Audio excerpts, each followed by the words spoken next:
Signor Alessandra stood in front of a huge portrait in the marble hall of his mansion.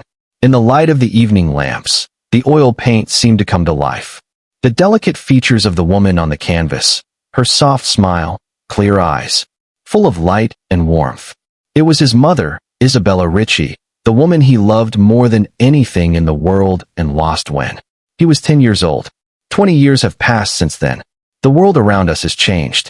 He became the owner of a huge corporation, a strong, cold-blooded, domineering person. But there was a void inside him that nothing could fill. Every evening, he went up to this portrait and looked at it for a long time, as if he was trying to look behind the paint, behind the canvas, to where he believed she was still out there. The silence was broken by the slight clatter of heels. Maria, an elderly cleaner who had worked for him for several years, entered the room. Short, with a wrinkled face, but with a kind look, she always treated her master as her son, although never. She did not allow herself to do too much. She had a rag in her hands. She silently began to wipe the dust from the shelves, from time to time, furtively glancing at Alessandra. He stood motionless, like statues, and, as always, whispered something to the portrait. "Signor, I'm sorry to interrupt," she finally ventured. "But you look tired today. Can I bring you coffee?" He didn't answer, only nodded slightly. But the next moment, Maria, coming closer, involuntarily raised, glanced at the portrait and suddenly stopped, as if petrified. Her lips quivered, her eyes widened. For a moment, she seemed speechless. "Lord," she whispered faintly. Alessandra turned. "What the? Maria?" She stepped back, pale as chalk. "Signor, who is this woman?" "This is my mother," he replied calmly, looking at the painting. "Isabella Rici. She died 20 years ago." "Why do you ask?" Maria put her hand to her chest, as if trying to calm her heartbeat. Her voice was trembling. "She is not dead, Signor." There was silence in the air. Alexander frowned, thinking that he had misheard. "What did you say?" "Your mother is alive," cried Maria. And at the sound of her voice, the glass in Alexander's hand slipped out and shattered into marble floor. He stepped toward her. "What kind of nonsense? It's impossible. I swear to you I saw her." Maria could no longer hold back her tears. "I clean sometimes at the Santa Maria Psychiatric Hospital on the outskirts of town. There is a woman who is very similar to her. She sits by the window all the time, holding a cross exactly like in this portrait. And she whispers one name all the time, Alessandra." The man froze, as if an icy hand gripped his heart. He stepped back, trying to breathe evenly. "It can't be. You must have been mistaken." "No, Signor." Maria took a step towards him. "I saw her eyes. Such eyes are impossible to forget. I thought I was going crazy, but now, looking at this portrait," she covered her face with her hands. "It's her. This is your mother." Alessandra turned away and went to the window.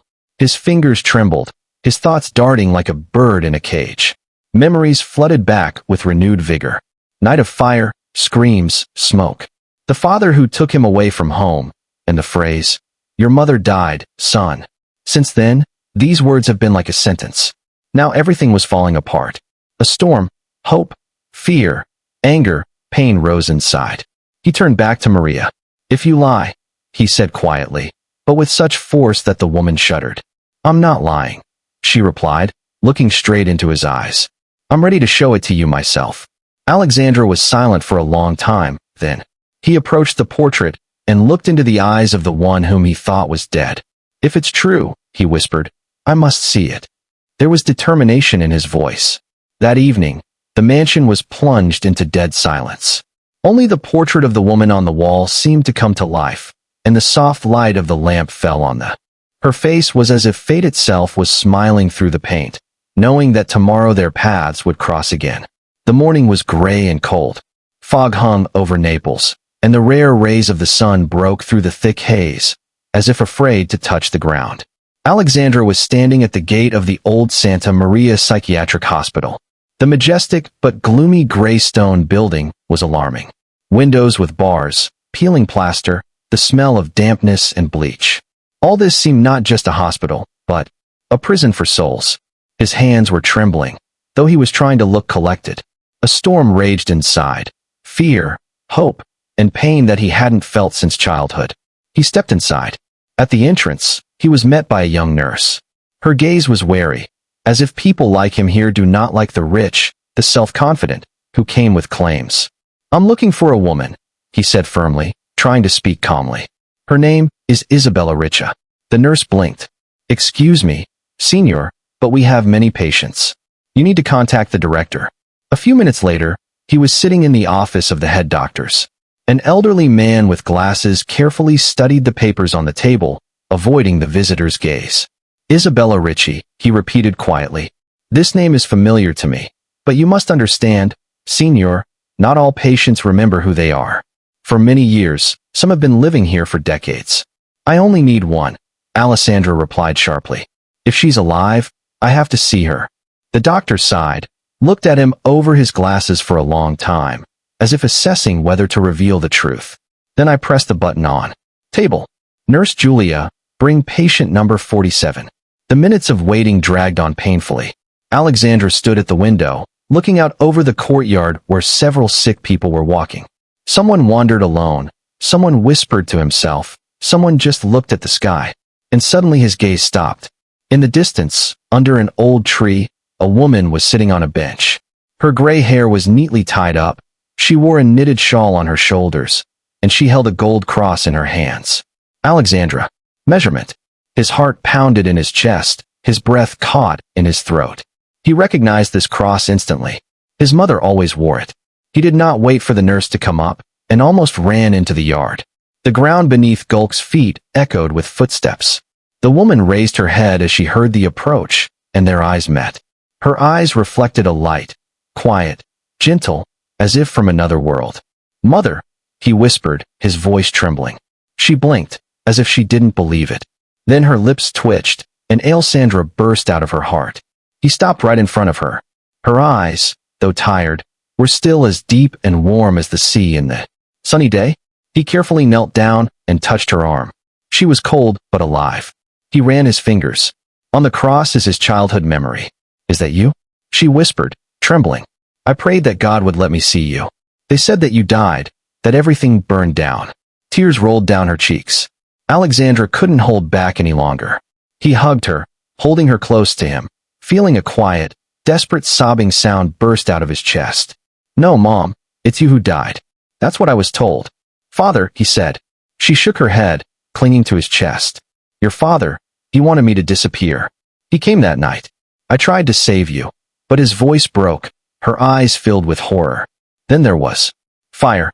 I remember only smoke and nothing else." He froze. Everything inside me shrank. These words cut like a knife. He closed his eyes, trying to comprehend what he had heard. So her father, the one he respected and considered a hero, was the cause of her disappearance. The woman quietly ran her hand through his hair, as if she saw him as a boy again. "It's all over, son. The main thing is that you are alive." He looked up. "No, Mom, it's just the beginning. I promise that no one else will hurt you. No one." Several weeks have passed since that fateful meeting. Alexandra did not leave his mother's side. He moved her to his own house by the sea, hired the best doctors, psychotherapists, and nurses. She gradually came to her senses, remembered fragments of the past, carefully returned to life. Her gaze became softer, her voice more confident.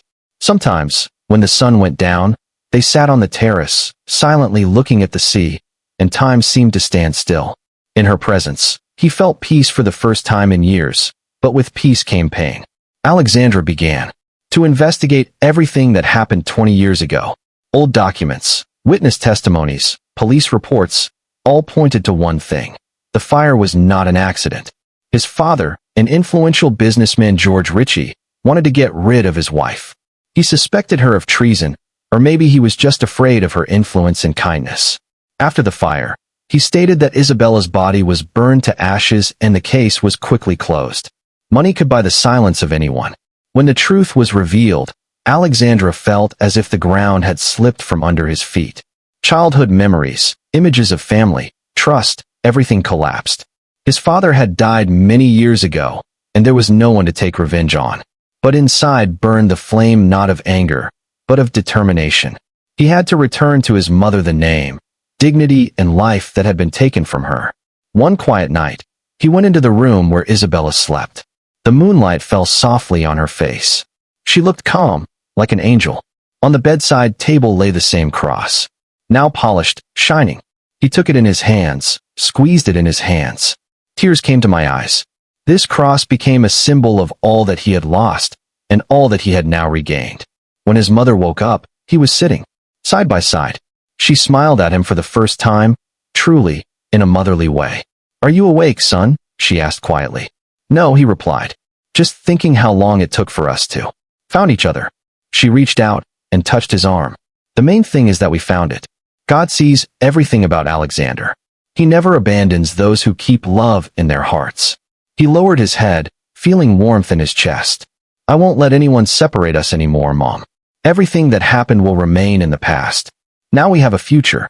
She nodded, looking at the sea outside the window. "Yes, son, we're home again." That night, he realized that real power is not in wealth and power, but in forgiveness. And if God allowed them to meet again after 20 years of pain, then love is indeed stronger than death.